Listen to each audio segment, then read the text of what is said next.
बांग्लादेश में जिहादियों ने अपने राष्ट्रपति का आवास घेर लिया है।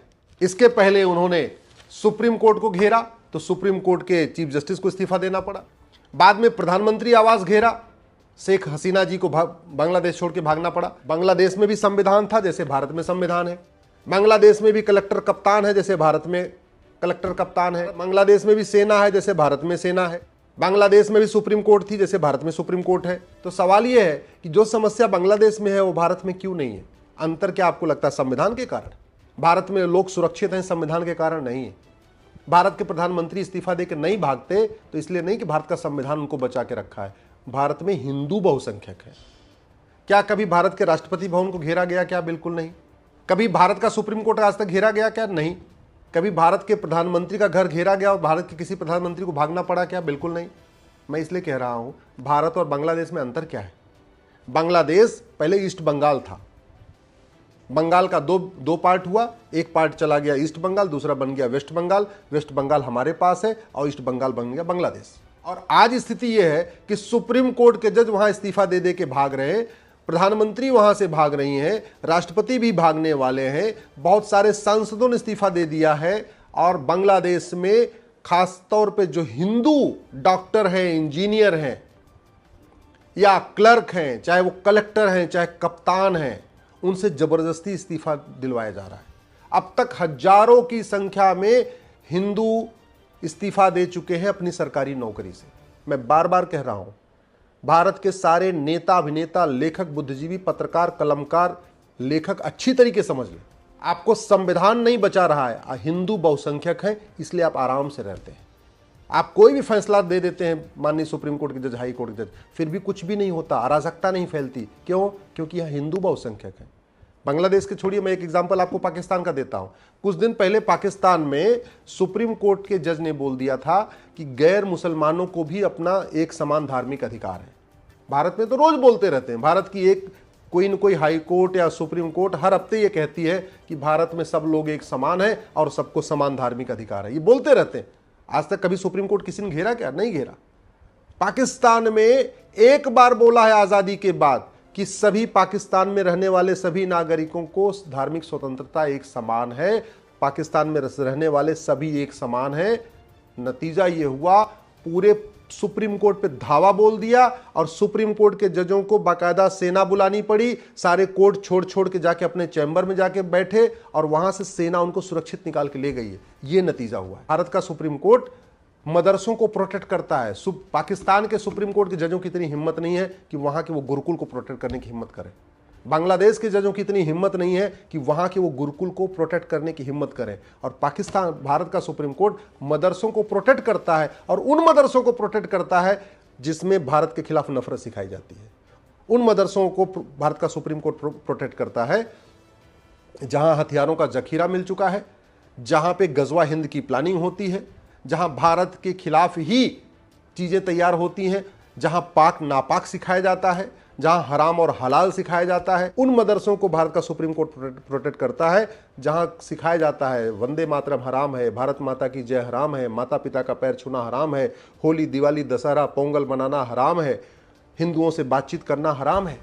उन मदरसों को भारत का सुप्रीम कोर्ट प्रोटेक्ट करता है जहां पे संविधान के सहारे संविधान को खत्म करने की साजिश चल रही है।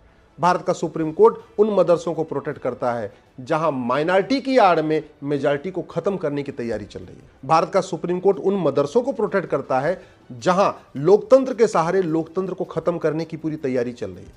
भारत का सुप्रीम कोर्ट उन मदरसों को प्रोटेक्ट करता है जहां गजवा हिंद की तैयारी होती है।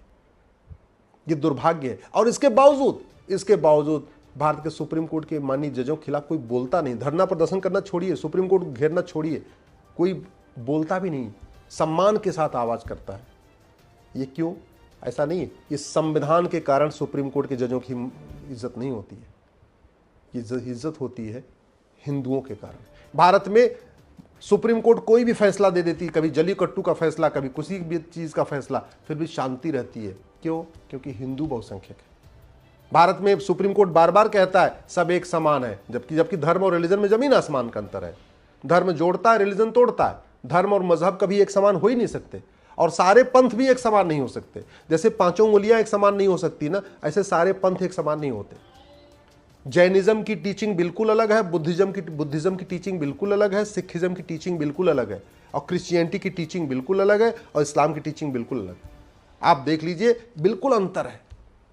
सच्चाई यह है, मजहब ही सिखाता है आपस में बैर रखना। इसके बावजूद हमारे सुप्रीम कोर्ट के जज बार बार कहते रहते हैं कि नहीं नहीं, मजहब नहीं सिखाता आपस में बैर रखना, सब एक समान है। इसलिए मैं भारत के संविधान निर्माताओं से कह रहा हूं, अच्छी तरीके दिमाग में लगा लीजिए, ये मजहब नहीं सिखाता आपस में बैर रखना, इसको दिमाग से लगा दीजिए। पूरे दुनिया में मजहब की ही लड़ाई चल रही है। जो इजराइल की लड़ाई चल रही है वो क्या है आप देख लीजिए, सीरिया में क्या हो रहा है, यजीदियों के साथ क्या हो रहा है, यमन में क्या हो रहा है, आप हमसे ज़्यादा समझदार हैं, आप खुद जानते हैं। और भारत में क्या हुआ है, कश्मीर में क्या हुआ था, आप खुद जानते हैं, इसमें कहने की ज़रूरत नहीं है। 1947 में क्या हुआ था, इसको बताने की ज़रूरत नहीं है। और 1947 में अगर सब कुछ नॉर्मल डिवीज़न हुआ था तो फिर मजहब देख देख के क्यों मारा गया था? फिर तो आराम से डिवीज़न होने देते, 15 दिन 20 दिन महीने भर का टाइम देते, सब लोग इधर से उधर शिफ्ट कर लेते। फिर मारा क्यों, हत्या क्यों किया, बलात्कार क्यों किया? मैं माननीय सुप्रीम कोर्ट के जजों से निवेदन करूंगा, एक बार जरा, अब आडवाणी जी तो बुजुर्ग हो गए, आपको बता नहीं पाएंगे, जेठमलानी जी रहे नहीं इसलिए आपको बता नहीं पाएंगे, लेकिन मैं बहुत सारे पाकिस्तान से आए हुए शरणार्थियों से मिल चुका हूं।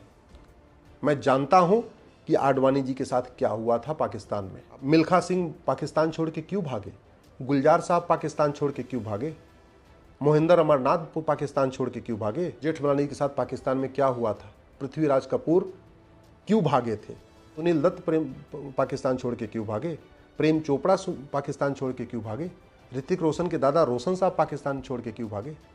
अरे मजहब के आधार पर भारत का विभाजन हो गया, और आप आज भी मजहब नहीं सिखाता आपस में बैर रखना, ये स्टॉकहोम सिंड्रोम से आप बाहर कब आओगे? ये नार्सिज्म, मेगलोमोनिया और स्टॉकहोम सिंड्रोम, ये 3 बीमारियां भारत को बर्बाद कर देंगी अगर जनता नहीं जागी तो। हिंदू बहुसंख्यक है, इसलिए भारत में equality, justice, liberty, fraternity, unity, national integration है। हिंदू बहुसंख्यक है, इसलिए सबको समान अवसर दिया जाता है आर्टिकल 16 के अंतर्गत।